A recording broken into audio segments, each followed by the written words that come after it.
Vote चोरी को लेकर धमाकेदार खुलासा हुआ है। राहुल गांधी के दावे पर मोहर लग गई है, जिसके बाद बीजेपी और चुनाव आयोग बुरी तरह फंसते दिख रहे हैं। दरअसल कर्नाटक के वोट चोरी कांड में बड़ा खुलासा हुआ है, जिसने पूरे चुनावी सिस्टम की नींव हिला दी है।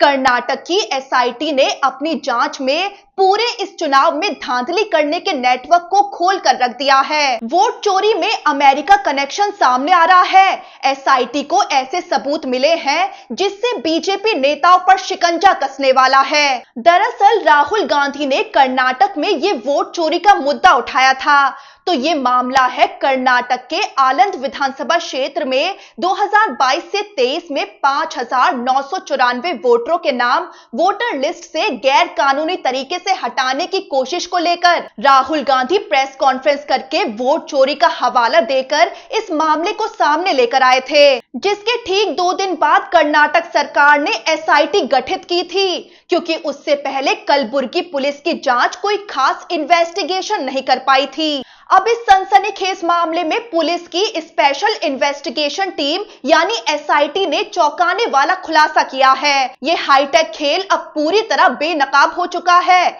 अमेरिका से ओटीपी चुराया जाना, बंगाल में बेचा जाना और कर्नाटक में बैठकर हजारों वोट कटवाए गए। कर्नाटक की एसआईटी ने पूरा नेटवर्क खोलकर सामने रख दिया है। एसआईटी की ताजा जांच में सामने आया है कि इस पूरी साजिश की धुरी थे अमेरिका की वेबसाइट एसएमएस अलर्ट, भारत की वेबसाइट ओटीपी बाजार और पश्चिम बंगाल का 27 साल का युवक बापी आग्ये।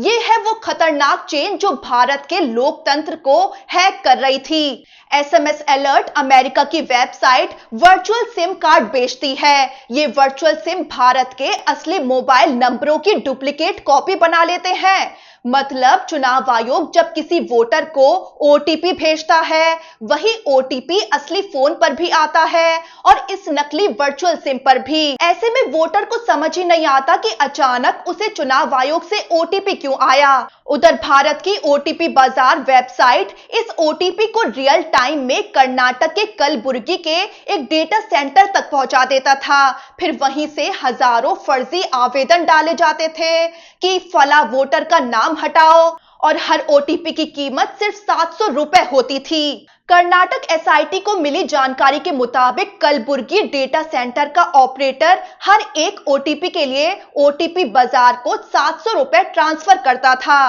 बंगाल का शख्स बापी आग्ये ये पैसा अपने बैंक खाते में लेता, थोड़ा कमीशन रखता और बाकी रकम क्रिप्टो करेंसी में बदलकर एसएमएस अलर्ट को भेज देता था। 13 नवंबर को एसआईटी ने पश्चिम बंगाल के नदिया जिले से इस शख्स को, जिसका नाम बापी आग्ये है, उसको गिरफ्तार कर लिया था। ये इस वोट चोरी मामले की पहली गिरफ्तारी रही। पहले मोबाइल रिपेयर की दुकान चलाने वाला बापी ऑनलाइन दुनिया का शौकीन था। एसएमएस अलर्ट खोजा, उसका इंटरफेस बनाया और फिर भारत में ओटीपी बाजार वेबसाइट के नाम से पूरा नेटवर्क खोल दिया। अब उसकी 14 दिन की एसआईटी कस्टडी पूरी हो चुकी है और उसे न्यायिक हिरासत में भेज दिया गया है। अब एसआईटी की जांच में सामने आया है कि कुल 72 असली भारतीय मोबाइल नंबर इस फर्जीवाड़े में इस्तेमाल हुए थे। ये नंबर 17 राज्यों के लोगों के थे।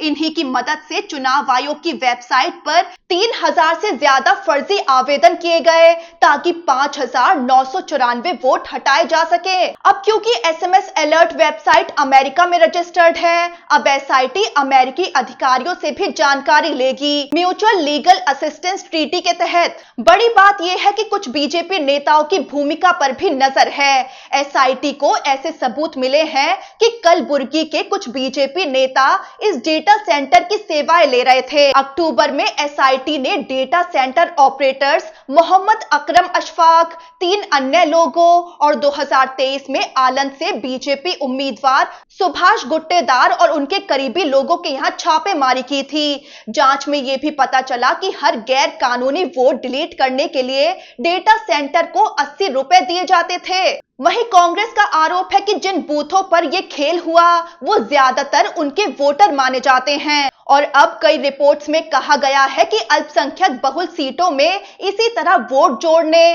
और हटाने का खेल पाया गया है। तो कुल मिलाकर ये सिर्फ एक घोटाला नहीं है, लोकतंत्र की हैकिंग है। ये पूरा मामला दिखाता है कि किस तरह विदेशी वेबसाइटें और भारतीय नेटवर्क मिलकर चुनावी सिस्टम को चोट पहुंचा सकते हैं। कर्नाटक एसआईटी की जांच अभी चल रही है और आने वाले दिनों में इस कहानी में कई और बड़े नाम सामने आ सकते हैं।